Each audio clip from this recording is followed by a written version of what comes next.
नमस्कार। जगत नियंता ईश्वर को प्रणिपात के साथ विश्व के सभी भाई बहनों को जय जय कर्म ज्ञान। बहुत ही अद्भुत, विलक्षण, एक जादू समान विज्ञान जिसको समझने मात्र से, अपनाने मात्र से हमारा जीवन एक अद्भुत दिशा और दशा प्राप्त करता है। हम इतने आनंद से ओतप्रोत हो जाते हैं कि मानो ये जिंदगी या ये जीवन ईश्वर की अनुपम भेंट। हर पल उत्सव ही नहीं, महोत्सव बन जाता है। लाइफ इज अ सेलिब्रेशन, जैसा अभी गीत चल रहा था। सच्चे अर्थों में वो उस सेलिब्रेशन को एंजॉय करते हैं, हर लम्हा, हर पल। लाइफ में निराशा नाम की चीज रहती ही नहीं। बार बार हम एक ही चीज बोलते हैं, इस संसार में कर्म ज्ञान समझने के बाद आप खुद कह उठोगे कि इस संसार में दुख नाम की कोई वस्तु है ही नहीं। ये खुद आप बोलोगे, मैं बोलता हूं ऐसा नहीं। ये आपके अंदर से आवाज निकलेगी खुद ब खुद, अपने आप खुद ब खुद रहेगा। तुम क्या मिले कर्म ज्ञान, प्यार जिंदगी से हो गया।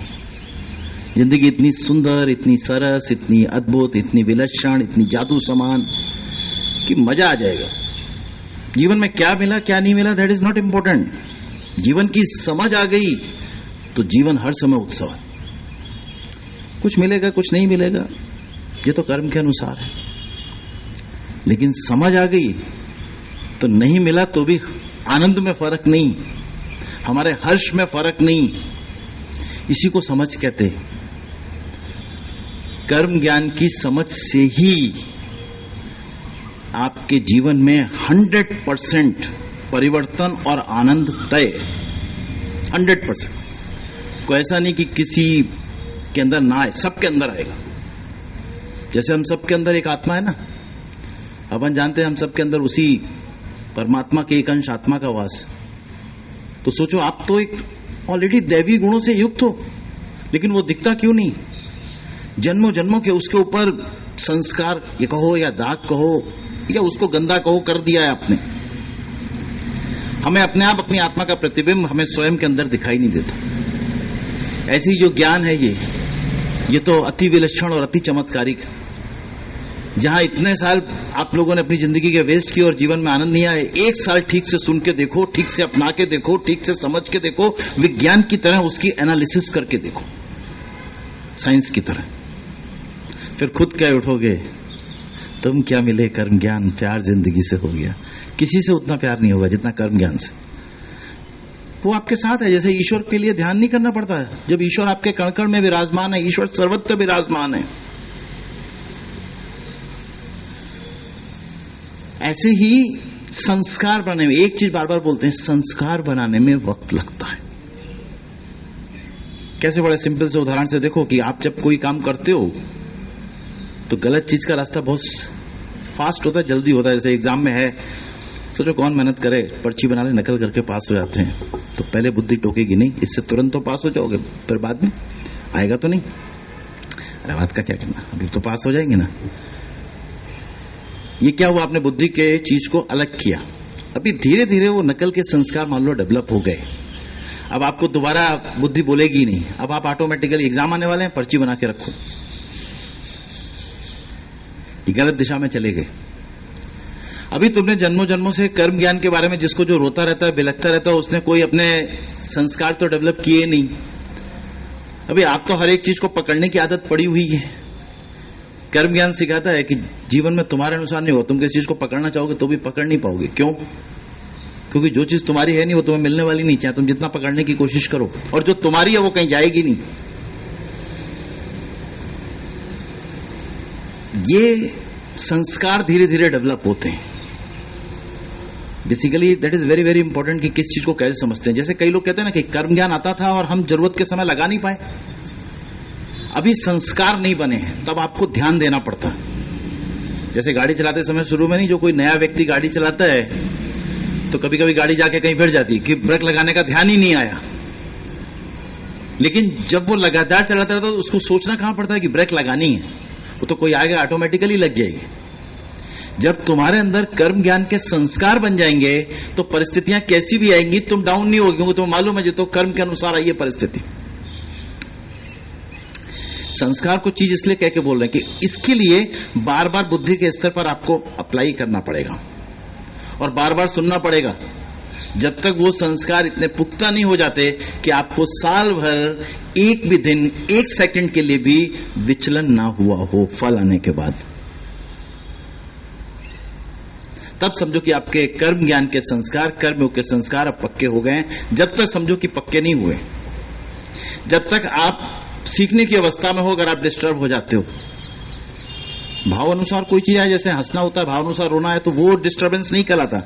लेकिन रोने के बाद साफ होके हम फिर से वैसे ही मस्त होके अपने काम में लग गए। अब हमें उसका गिला शिकवा नहीं, कौन हमारे साथ रहा कौन नहीं रहा, कितने का लॉस हुआ कितने का नहीं हुआ, वो फिर से अपने नॉर्मल। दैट इज संस्कार जो बनने में वक्त लगता है। ये बेसिक चीज क्यों बताते? बेसिक चीज कर्म ज्ञान में सबसे ज्यादा इंपॉर्टेंट है। अगर बेसिक को नहीं पकड़ोगे, सीधा पढ़ने की कोशिश करोगे तो मोटिवेशन नहीं मिलेगा, एक प्रेरणा नहीं मिलेगी। जैसे अपने को कोई चीज लगा है, शोरूम के बाहर क्यों चीजें लगी रहती हैं? ताकि आप शोरूम के अंदर जाओ।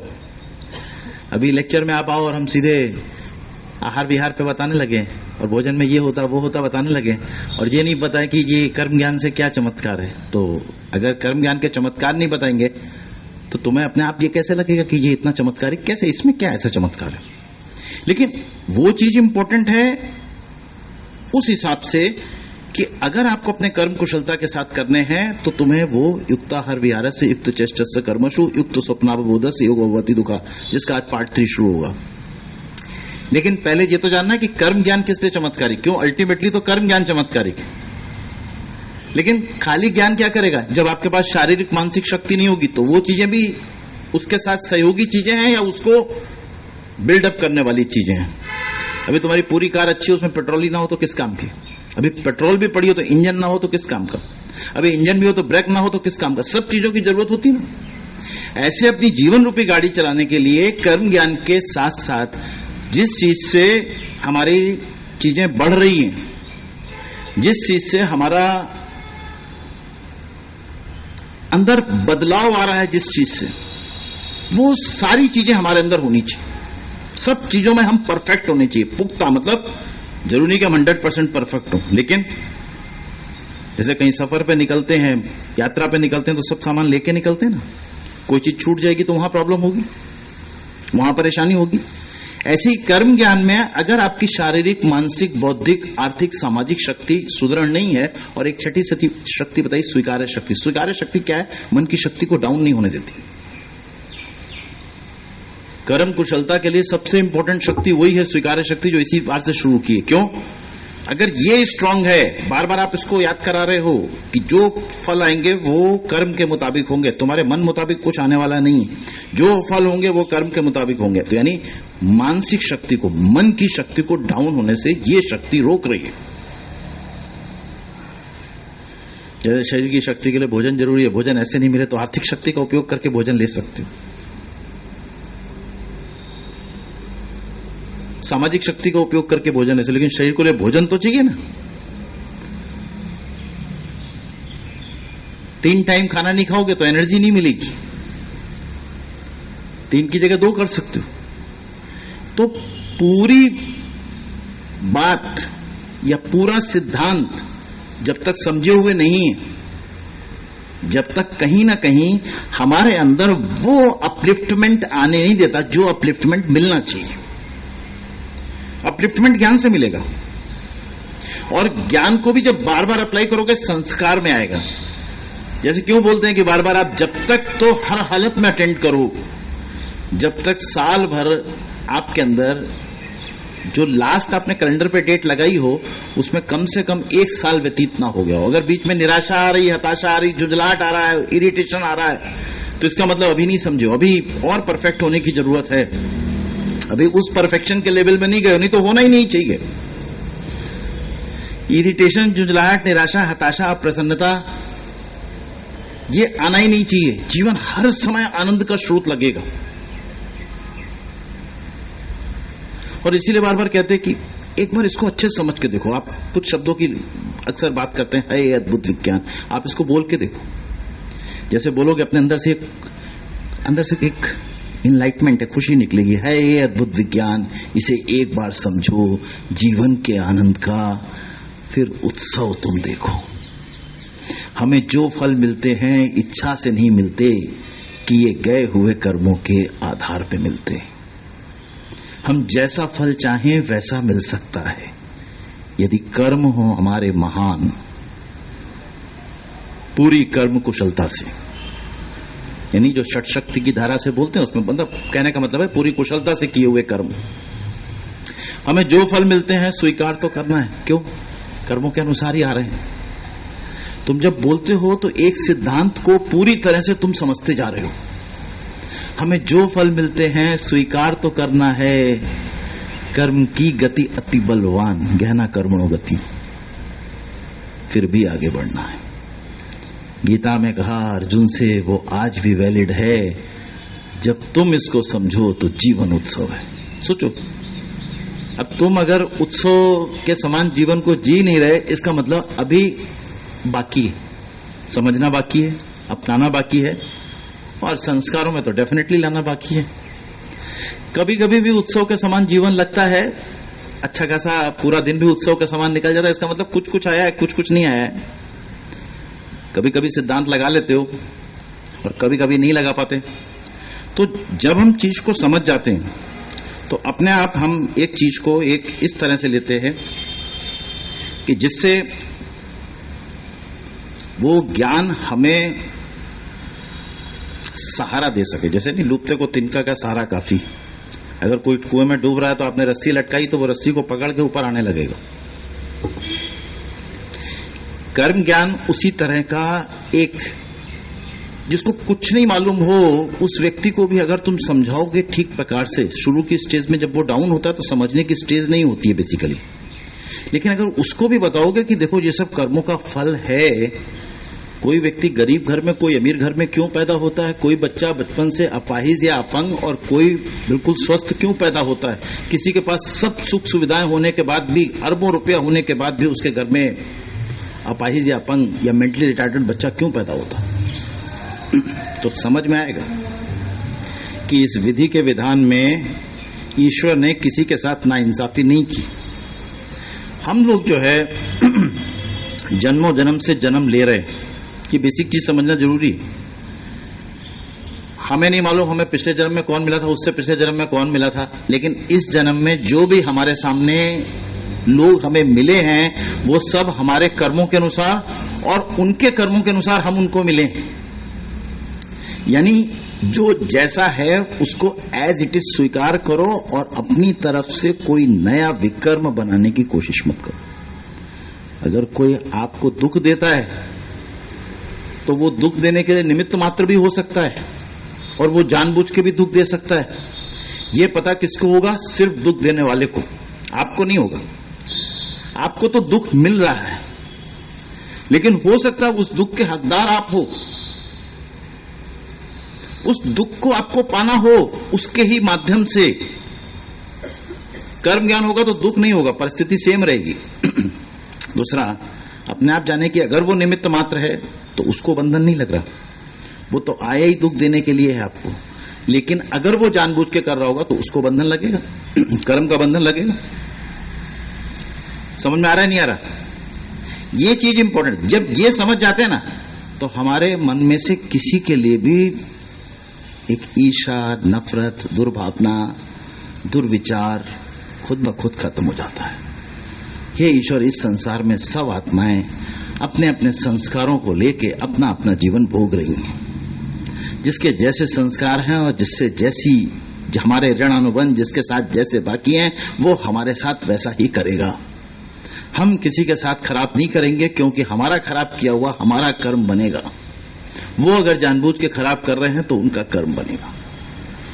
फिर सोचो आपके अंदर कितना साइंटिफिक वे में कितना सरल ज्ञान आपके अंदर मिल गया। ये जो बेसिक चीज होती है ये बहुत इंपैक्ट देती है। इसलिए बता रहे हैं कि ये जो बेसिक चीज ये आपके अंदर जबरदस्त फर्क डालती है। आप देखोगे कि आपके मन में से किसी के लिए भी नफरत खत्म हो जाएगी। किसी के मन में से भी, आपके घर में अगर 5 लोग हैं और 3 आपको कष्ट दे रहे हैं जैसा आपको लग रहा है, आपके ऋणानुबंध, आपके ऐसे कर्मों के फल हैं जो आपको मिल रहे हैं, आपको कुछ डिस्टर्बेंस नहीं होगा। तो ये बेसिक चीजें जो मैंने बताने की कोशिश करी। अब टॉपिक पे आते हैं, जो युक्ताहार विहार से टॉपिक चल रहा था, जिसमें ऑलरेडी पूरा श्लोक है, युक्ताहार विहारस्य युक्त चेष्टस्य कर्मसु युक्त स्वप्नावबोधस्य योगो भवति दुखा। जिसके पहले 2 खंड जो है ऑलरेडी 2 बार के लेक्चर में, प्रीवियस लेक्चर में हो चुके हैं। एक 30 अप्रैल का लेक्चर, एक 23 अप्रैल का लेक्चर। 23 अप्रैल वाले में पूरा भोजन के बारे में बताया था कि किस तरह से भोजन में 7 चीजें शामिल होनी चाहिए, यानी carbohydrate, protein, fat, vitamin, mineral, antioxidant और वाटर। ये पूरा बैलेंस डाइट के लिए चाहिए। फिर उसी में बताया था कि हमारी प्रकृति 3 तरह की होती है प्रीडोमिनेंटली, वात, पित्त, कफ।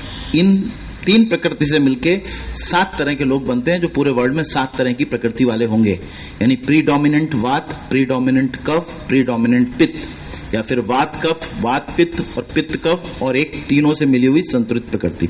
इस तरह से 7 प्रकृति के लोग हो गए। फिर बताया था चरक संहिता में 3 चीजें बताई गई हैं जो बहुत इंपॉर्टेंट भोजन के लिए हैं, मितबुक, हितबुक एंड ऋतबुक। मितबुक मतलब जितना जरूरी हो, हितबुक का मतलब जो प्रकृति के अनुसार हमारे लिए हितकारी हो, और ऋतबुक का मतलब द्रव्य शुद्धि, शरीर शुद्धि, स्थान शुद्धि और भाव शुद्धि के साथ पकाया हुआ भोजन। ये डिटेल लेक्चर, जिसको संक्षेप में 1 मिनट या 1.5 मिनट में बताया, ये 23 अप्रैल को डिटेल में हुआ था। जिसको अपने आप जानना हो वो पुराने लेक्चर को रिव्यू कर सकता है। जो लोग भी ग्रुप में नहीं जुड़े हो, नंबर पीछे लिखा है। हर बार बोलते हैं कि अगर कर्मयोग ग्रुप में नहीं जुड़े हैं तो अपने आप जुड़ जाएं, ताकि किसी लेक्चर का यहाँ पे रेफरेंस दें तो वो लेक्चर उसमें से सुन सकते हैं। नंबर पीछे लिखा है 8511829002। उसमें आप अपने आप बोलेंगे कि कर्म ज्ञान ग्रुप में जोड़ा जाए तो आपको जोड़ दिया जाएगा। दूसरे लेक्चर में बताया था विहारस्य के बारे में। विहार का मतलब विचार, व्यवहार और घूमना फिरना या एक्सरसाइज। विचार यानी कर्मों का बीज, कर्म के जो बीज होते हैं उसको विचार कहते हैं, और जैसे विचार होंगे वैसे ही कर्म बनेंगे। इसलिए विचारों को नजरअंदाज मत करो। अगर खराब विचार अंदर हैं, किसी के लिए कुछ बुरा करने का विचार है, आप अगर ध्यान नहीं दोगे उस पर तो एक दिन अवश्य उसका बुरा करोगे। इसलिए विचारों पर ध्यान देना। व्यवहार, विचार का आउटपुट जो कर्म के रूप में सामने आता है वो व्यवहार कहलाता है। हम जैसा किसी के बारे में सोच रहे होंगे, जैसा संसार के बारे में सोच रहे होंगे, वही हमारा व्यवहार बनेगा। अगर हम अपने आप ये मान लें कि संसार में सब खराब है, बहुत ही खराब संसार, तो हमारा व्यवहार भी बड़ा नेगेटिव होगा। हर एक के प्रति शक की नजर से देखेंगे, विश्वास नहीं करेंगे, किसी की मदद नहीं करेंगे। हमारे पास 6 सेंस ईश्वर ने दिया है, इंद्रियों के अलावा भी एक है। हम अपने आप जज कर सकते हैं कि कौन व्यक्ति कैसा है, उस अनुसार उसके साथ वैसा ही व्यवहार करना चाहिए। फिर घूमना फिरना एक्सरसाइज जो हमें शारीरिक पुष्टता देती है, शारीरिक संपन्नता, शारीरिक शक्ति। अगर शरीर से स्ट्रांग नहीं होंगे तो काम करने के लिए तो ये शरीर है ना, तो अगर शरीर साथ नहीं दे रहा तो काम कैसे करोगे? अभी मान लो पूरे दिन में दौड़ के तुम्हें 10 जगह पहुंचना है, तुम्हारा शरीर तो साथ ही नहीं दे रहा, तुम्हारे अंदर मन के अंदर शक्ति नहीं है, उसके लिए प्राणायाम, प्रार्थना, हास्यासन, सत्संग, पॉजिटिव विचार ये चाहिए। तो ये जो चीजें हैं, जो योगाभ्यास जिसमें प्राणायाम, प्रार्थना, हास्यासन और एक्सरसाइज, ये चारों चीजें आती हैं, ये हमारे शरीर और मन को सशक्त करने का काम करती हैं। मन को सशक्त तो एक इनडायरेक्ट चीज और भी करेगी, जो बताया कि अगर कर्मयोग का ज्ञान होगा तो मन कहीं पे शक्ति उसकी जाएगी नहीं, शक्ति जाएगी नहीं। लेकिन शक्ति बढ़ाने के लिए भोजन भी चाहिए, शक्ति बढ़ाने के लिए मन की नींद भी चाहिए, शक्ति बढ़ाने के लिए रेस्ट भी चाहिए, शक्ति बढ़ाने के लिए मनगमती वस्तुओं साथ जो ये, यानी जो आपको अच्छी लगती है उसका साथ होना चाहिए, चाहे वो खाना हो, चाहे वो कोई जगह हो, चाहे वो कोई व्यक्ति हो, चाहे वो कोई और चीज हो, कुछ भी। ये मन की शक्ति को बढ़ाते हैं। फिर प्राणायाम अपने आप मन की एनर्जी बढ़ाता है। कर्मयोग के ज्ञान से जब बुद्धि के स्तर पर कर्मयोग का ज्ञान फिट हो जाएगा तो एनर्जी घटेगी नहीं, बढ़ाने के लिए तो एफर्ट्स करने पड़ेंगे ना। अगर तुम योग का अभ्यास नहीं कर रहे, ठीक से खा नहीं रहे, अच्छी नींद ले नहीं रहे, पॉजिटिव हो नहीं, तो मन की शक्ति बढ़ेगी नहीं। तो शक्ति से तो काम मन से करना ना, मेन शक्ति तो मन की शक्ति है ना। स्वीकार्य शक्ति भी बोला कि मन की शक्ति को डाउन होने से रोकती है। मन के अंदर जितनी ताकत होगी, कहते ना पंखों से उड़ान नहीं होती, हौसलों से उड़ान होती है। अगर आपके अंदर शक्ति है कर हर मैदान फतेह, तो तुम हर मैदान फतेह कर सकते हो। तो ये जो विचार, व्यवहार और योगाभ्यास, वो तीन चीजें जो युक्ताहार विहार के अंदर आती हैं। फिर युक्त चेष्टस्य कर्मसु, जिसके बारे में बताया था, योगा कर्मसु कौशलम, जो कर्मयोग की तीन परिभाषाएं थी। फरवरी के दौरान लेक्चर हुआ होगा जिसमें डिटेल में बताया था। कर्मसु कौशलम का मतलब वर्तमान में रहते हुए अपनी सभी शक्तियों का उपयोग करते हुए पूर्ण प्रसन्नता के साथ, पूरी कुशलता के साथ उस कर्म के बारे में ज्ञान अर्जित करके कर्म को अच्छी प्रकार से करने की कोशिश करना, यह कर्मसु कौशलम कहलाता है। साथ ही साथ कर्म के दौरान भी ये देखना कि हमारी कोई शक्ति कमजोर तो नहीं पड़ रही, उसको रिप्लेनिश करना। साथ ही साथ ये देखना कि हमारी जो शक्तियां हैं उनके द्वारा हम कर्म की गुणवत्ता को कर्म के दौरान भी कैसे और इंप्रूव कर सकते हैं। तब कर्मसु कौशलम के अंतर्गत पूरी चीज आएगी, नहीं तो नहीं आएगी। तो यहां तक की चीज पिछले लेक्चर्स में हो गई थी। ये फिर से इसलिए कि जो अगर पहली बार सुन रहा है तो कम से कम उसको प्रस्तावना तो पता चले कि क्या प्रस्तावना है, या क्या चीज बताई गई है, या क्या चीज बोली जा रही। अब बात आई युक्त स्वप्नावबोधस्य, यानी स्वप्न मतलब नींद और अवबोधस्य मतलब जागना। देखो बहुत इंपॉर्टेंट चीज है। कई बार लोग जो होता है ना, काम में इतना व्यस्त रहते हैं कि नींद को ही कट कर देते हैं। ठीक है आज कम सोएंगे, फिर अगले दिन भी हुआ आज चलो आज थोड़ा कट कर देते, कम सोएंगे। दैट इज नॉट परफेक्ट, या बराबर नहीं होता।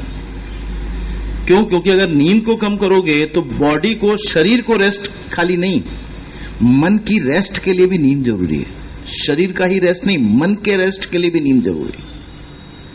मन फिर से उतना ही ताजगी भरा और उतना ही प्रफुल्लित नहीं हो पाता अगर आपके अंदर नींद आपने 8 घंटे की नहीं ली है।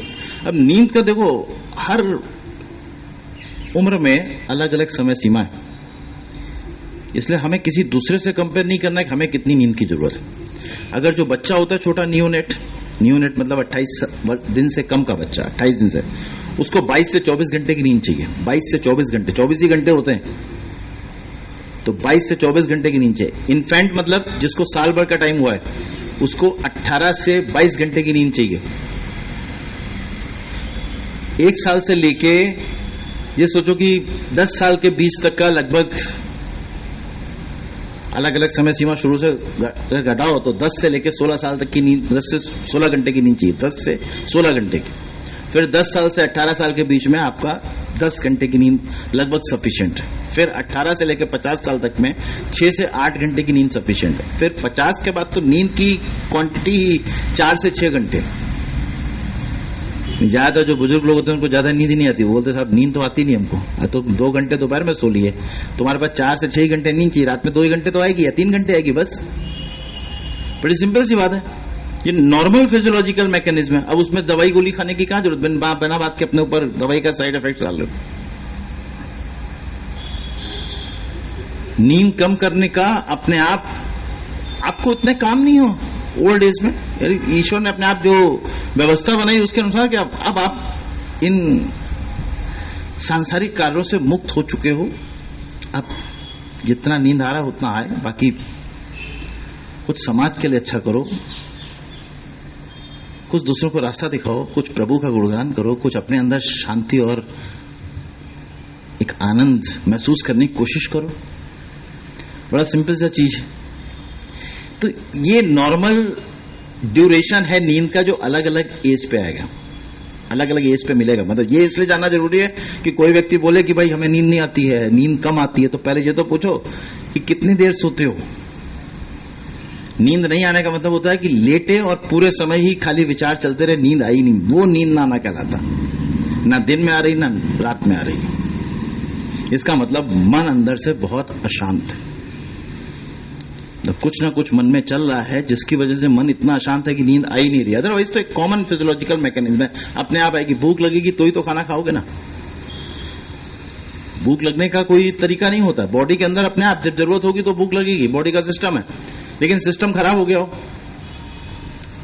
सिस्टम खराब का मतलब हमारे शरीर में सबसे ऊपर एक कंट्रोलिंग स्टेशन होता है, इसको हाइपोथैलेमस कहते हैं।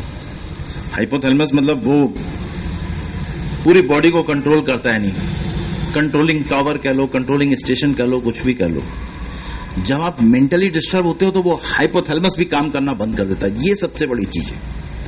तब ना आपको टाइम पे भूख लगती है, ना आपको टाइम पे प्यास लगती है, ना आपको किसी चीज का कोई इंटरेस्ट फील होता है, ना आपको सुबह उठ के कोई ऐसी एनर्जी दिखती है, ना शाम को सोते समय आपको अपने आप वो हाइपोथैलेमस डिस्टर्ब, टोटल डिस्टर्ब हो गया था।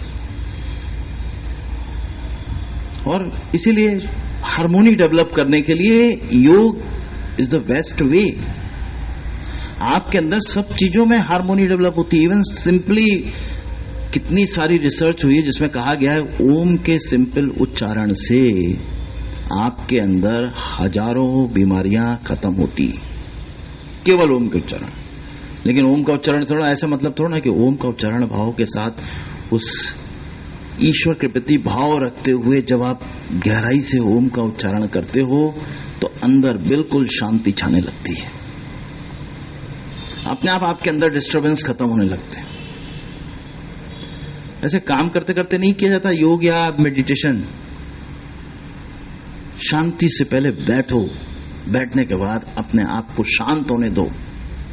देखो नींद अपने आप आएगी। नींद के लिए कोई दवाइयों की जरूरत नहीं पड़ती। हाँ, कोई हार्मोन कम होगा तो वो देने की जरूरत पड़ेगी अगर कम है तो, अदरवाइज नींद आने का दिक्कत नहीं है। बॉडी अपने आप रात में 9 से 11 के बीच में मेलेटोनिन हार्मोन रिलीज करती है। Melatonin is a slip inducing hormone that body में से नॉर्मल निकलता है। एंड ये मेलेटोनिन यहां पर पिनियल ग्लैंड होती है, उससे निकलता है। ये आज्ञा चक्र है, यहां पर इसके पीछे पिनियल ग्लैंड होती है। पिनियल ग्लैंड एक तरह से सर्केडियन रिद्म को मेंटेन करती है। सर्केडियन रिद्म मतलब सुबह उठने से लेकर रात के सोने तक, रात में अपने आप आपके अंदर जो नींद आने की प्रक्रिया है, एक बायोलॉजिकल क्लॉक है आपकी जो उसको मेंटेन करती है। तो पिनियल ग्लैंड एक्टिवेट किससे होती है? सुबह जो सूरज की रोशनी यहां पे पड़ती है उसी से एक्टिवेट होती है। अभी सूरज की रोशनी के हजारों फायदे हैं। अब तुम्हारे घर के अंदर सूरज जी तो नहीं आएंगे। जैसे कोई कहता है ना कि ईश्वर सब जगह है तो हमें दिखते क्यों नहीं है? तुम देखना नहीं चाहते इसलिए तुम्हें दिखते नहीं। कोई बोले ईश्वर की कृपा की अमृत वर्षा हो रही तो हम क्यों फील नहीं कर पाए? तुम फील नहीं कर, जैसे सूरज के, सूरज तो लगातार रोज निकलता है। कोई कहे आज तो हमें दिखाई नहीं, तो तुम घर के अंदर बैठे रहे होगे तो तुम्हें कहां से दिखेगा? या बादल हो सकते हैं, प्राकृतिक कोई चीज होगी तो बादल होंगे, बस, और कोई चीज तो ना। अब बादल ना हो, बिल्कुल आसमान नीला नीला खुला हो तो ऐसा नहीं होता कि सूरज आज छुट्टी मार दे। आपको आज सूरज ने छुट्टी रखी है। तुम्हारे घर में काम करने वाला सूरज छुट्टी रख सकता है, लेकिन ये सूरज छुट्टी नहीं रखे जो ब्रह्मांड में ईश्वर के आदेशानुसार चमक रहा है। छुट्टी किसी दिन नहीं रखेगी। ये समझने वाली चीज। अब सूरज की रोशनी आज के समय में विटामिन डी जिसका कराओ ना, जो योग में नहीं आता उसे किसी का विटामिन डी करा के देखना, हर का विटामिन डी कम आता है। उसकी वजह से ना तो मन स्वस्थ रहता है, शरीर में कमजोरी लगती है, कुछ काम में मन नहीं करता, बॉडी के सारे सिस्टम काम नहीं करते। Vitamin D is very essential. Even diabetes तक भी हो सकता है, हार्ट की बीमारियां भी हो सकती है। इस युक्ताहार विहारस में तो सारी चीजें नहीं आई। पहले बताते थे कि स्वस्थ जीवन के 7 सोपान: भोजन, पानी, धूप, हवा, नींद, व्यायाम और पॉजिटिव थॉट्स, सकारात्मक विचार या शुद्ध विचार। इसमें एक एक टॉपिक पे लगभग, भोजन को तो छोड़ दो, भोजन पे तो 10 घंटे बोला जाए, लेकिन बाकी भी टॉपिक हैं जिसमें एक एक घंटे का हर एक लेक्चर। जिसको भी जानना हो, सीखना हो, सीख सकता है। लेकिन एक सिंपल सी चीज जिसको डिटेल में नहीं जाना, किसी का ट्रीटमेंट नहीं करना, कोई जैसे योग सिखाने का काम नहीं कर रहा, किसी को गाइड करने का काम नहीं कर रहा। आपको अपने आप स्वस्थ रखना है तो आपको एक चीज पकड़ लेने की कि भाई सूरज की रोशनी रोज हमें 20 मिनट की लेनी है। स्वस्थ रहने के लिए सब आ गया, उसमें से ज्यादा नहीं चाहिए।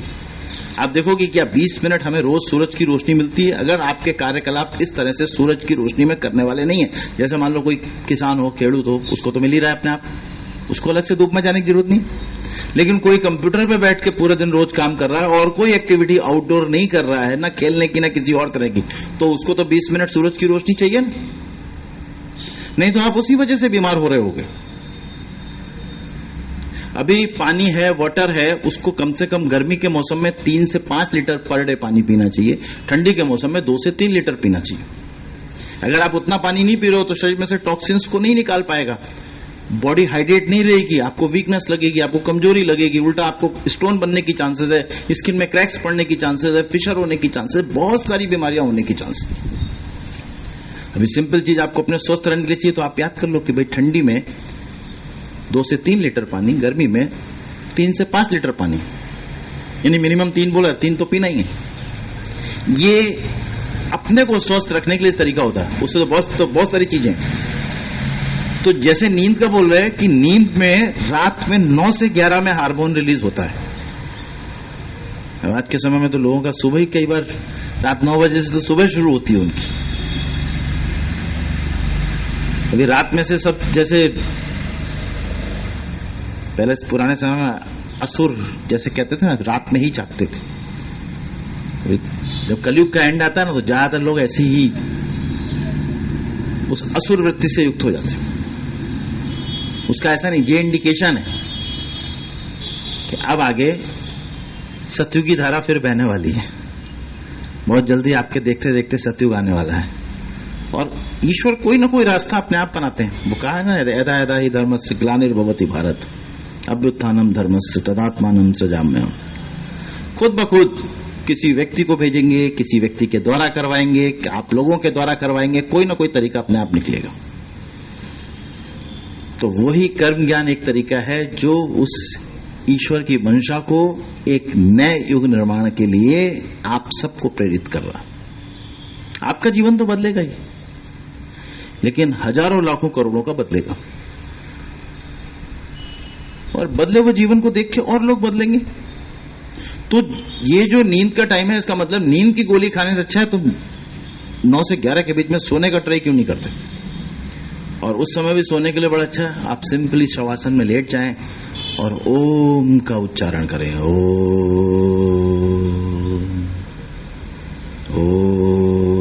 अपने आप देखो धीरे धीरे कब नींद आ जाएगी मालूम ही नहीं। This is a hypnotic effect on brain.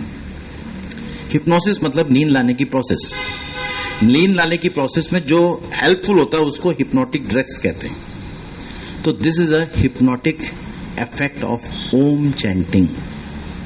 ओम हर चीज में फायदा करता है। अगर आप पूरे दिन किसी भी तरह से किसी भी परेशानियों से युक्त हो, कितना भी डाउन हो, आपको जब समय मिले तो ओम का उच्चारण करो, लेकिन पूरे भाव के साथ करो। भाव का मतलब होता है चेहरे पर एक मुस्कान, शांति खिली हुई हो और आप ओम का अंदर से उच्चारण कर रहे हो। देखो मतलब तुम अगर 10-12 तरह की गोलियां खाते हो ना, तो तुम बाकी योग समझ पाओ या ना समझ पाओ, तुम हर घंटे ओम का उच्चारण करो ना, तुम्हारी 6 महीने के अंदर मैं गारंटी के साथ कहता हूं 1/4 दवाई हो जाएगी, जो भी तुम खा रहे हो। डॉक्टर अपने आप आश्चर्य करेगा, भाई क्या ले रहे हो ऐसा। लेकिन तुम मन से करो और हर घंटे करो 5 मिनट ओम का उच्चारण करने में या 5 बार ओम का उच्चारण करने में समय नहीं लगता। और जो ये कहता है हमारे पास समय नहीं है, बहुत हम बिजी हैं, बहुत व्यस्त हैं, वो बेसिकली व्यस्त नहीं है, अस्त व्यस्त है। व्यस्त आदमी के पास हमेशा समय होता है, जो अस्त व्यस्त है उसी के पास समय नहीं होता। क्योंकि जो मस्त है वो तो काम को जरा देर में, काम में कोई टाइम ही नहीं लगता है। काम तो एक प्लेजर जैसे कहते हैं, मजा आ रहा है, मजा आ रहा है, मजा आ रहा है, हर एक काम में मजा आ रहा है। लगता ही नहीं कि सुबह से लेकर शाम तक काम करके आओ तो कुछ करके आए हैं। हमसे तो कोई कई बार पूछता है कि आप तो सुबह भी वैसे ही दिखते हो, शाम को भी वैसे ही दिखते हो। तो मैंने कहा मैं कुछ करता ही कहाँ हूं, मैं तो मजा लेने सुबह निकलता हूं, शाम को मजा लेके आ जाता हूं, मैं काम तो करता ही नहीं हूं। तो तुम लोग काम करते हो इसलिए थक जाते हो।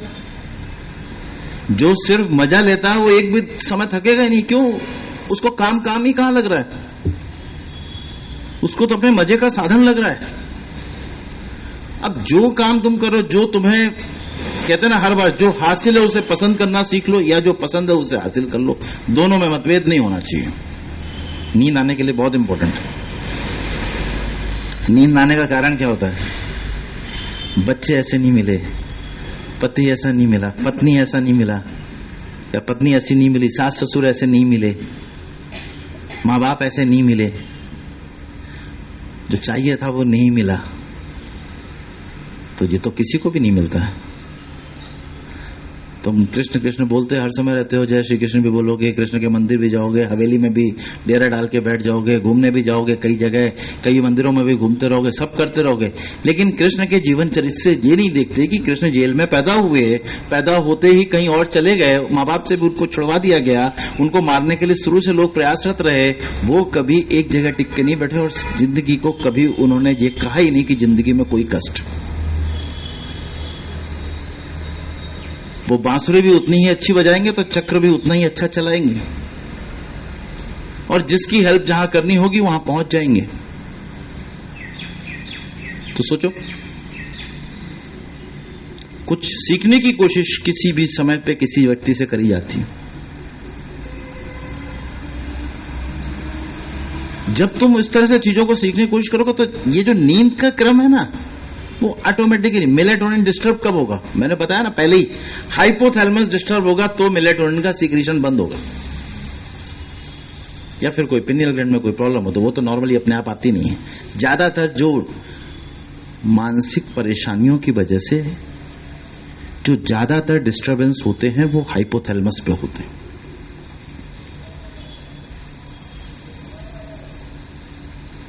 आज के समय में एक भी काम इस तरह नहीं कर रहे लोग, जो अपने आप बच्चा नहीं हो रहा चलो आईवीएफ करा लेते हैं, अभी मोटापा बढ़ गया चलो सर्जरी करा लेते हैं, हार्ट में ब्लॉकेज हो गए बाईपास करा लेते हैं। अरे तुम्हारे चीज जिस तरह से हो रही है, तुम नेचुरल वे में उस चीज को खत्म कर सकते हो, पहले तो होने ही क्यों दिया? होने ही क्यों दिया? नंबर एक। नंबर दो, तुम भोग वृत्ति में इतना इन्वॉल्व हो कि तुम उस अंदर की भाव शक्ति को जान ही नहीं रहे। तुम्हें दिखाई देने वाला सिर्फ शरीर दिख रहा है, जबकि उसके अंदर जो भाव प्रधानता है, हमारे अंदर जो आंतरिक शक्तियां वो कहीं अधिक स्ट्रांग है।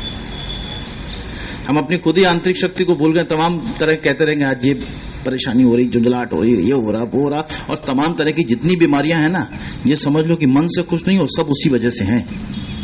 ये एक सिंपल सी बात समझ लो।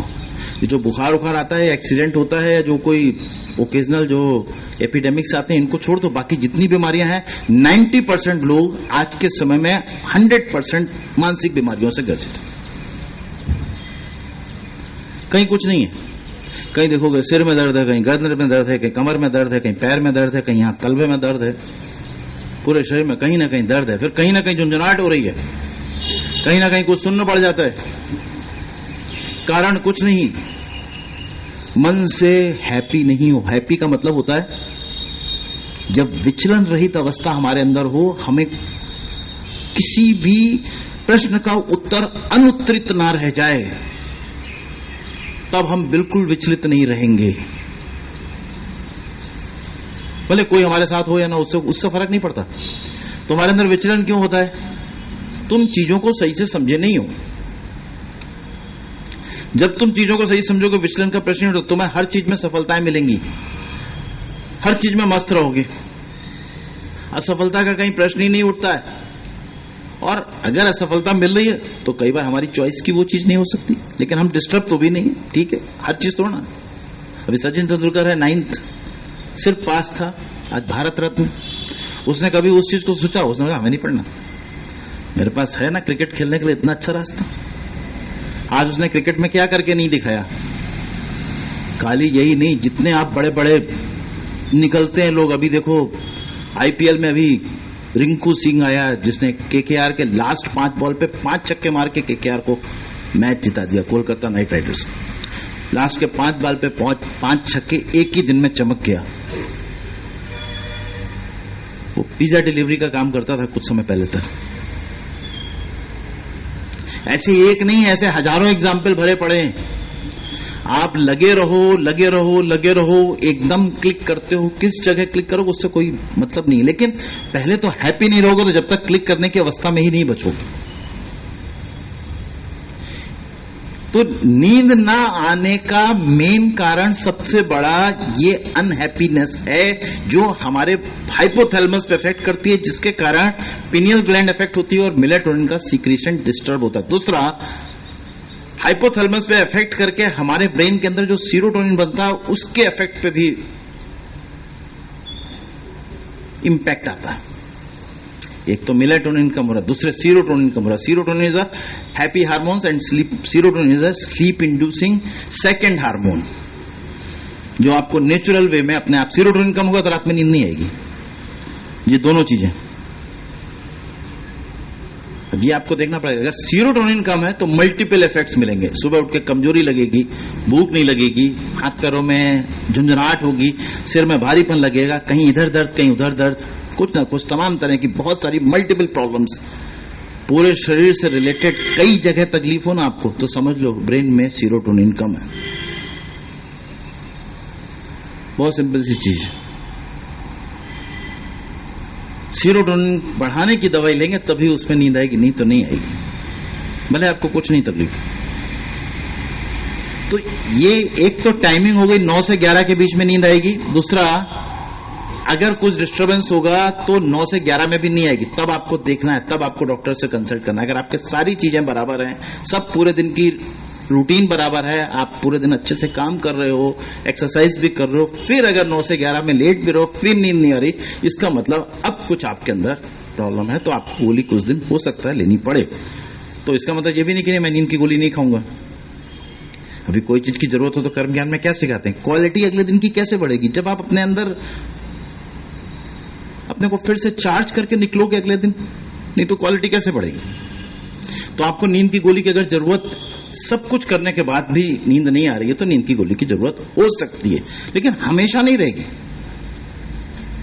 ये एक चीज बराबर बिल्कुल बात है, हमेशा नहीं रहेगी। हमेशा तभी रहेगी अगर सीरोटोनिन का लेवल कम है, तो हो सकता है सीरोटोनिन के लिए गोली देनी पड़े, जिससे सीरोटोनिन भी धीरे धीरे योग के अभ्यास से, सही ज्ञान से, कुछ खाने पीने से सीरोटोनिन बढ़ता है। वो तो अलग टॉपिक है, क्योंकि बताया ना यहाँ टॉपिक में, यहाँ समय की जरूरत है, इसलिए सब चीजों पे वो नहीं कर सकते। फिर सोने के बाद अब बोधस, मतलब जागना कब है? कई तो सोते ही रहते हैं हमेशा। या निशा सर भूता नाम येन जागृति सहमी, गीता का दूसरे अध्याय का 69वां श्लोक है, बड़ा अच्छा श्लोक है, उसमें कभी चर्चा नहीं की, आगे कभी करेंगे।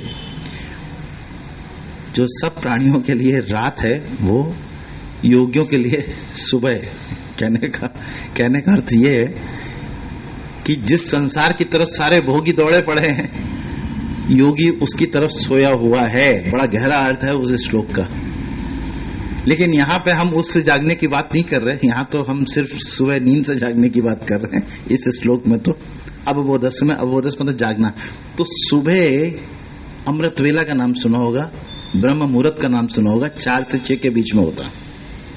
इस समय हमारे माइंड की ऊर्जा सबसे अधिक होती है, मन की ऊर्जा सबसे अधिक होती है। यानी इस समय अगर हम ध्यान, प्राणायाम, कुछ नया सीखना है, कुछ याद करना है। आज के समय में मेमोरी प्रॉब्लम्स क्यों हो रही है? क्योंकि सुबह उठ के याद करने का सबसे अच्छा समय सुबह का है।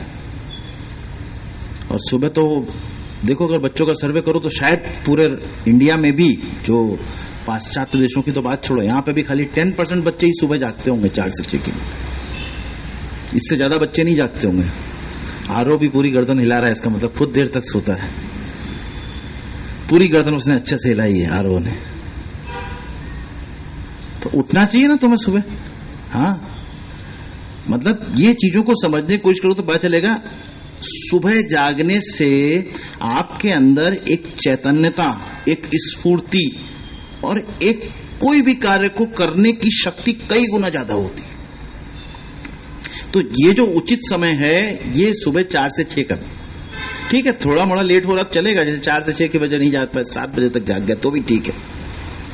लेकिन अब तुम 10 बजे जागो सुबह, अब तो ना तो सूरज में जा सकते हो, सूरज की रोशनी में वैसे ही सुस्ती जैसा लगेगा। टाइम मेन आपने हटा दिया, गुमा दिया, खो दिया।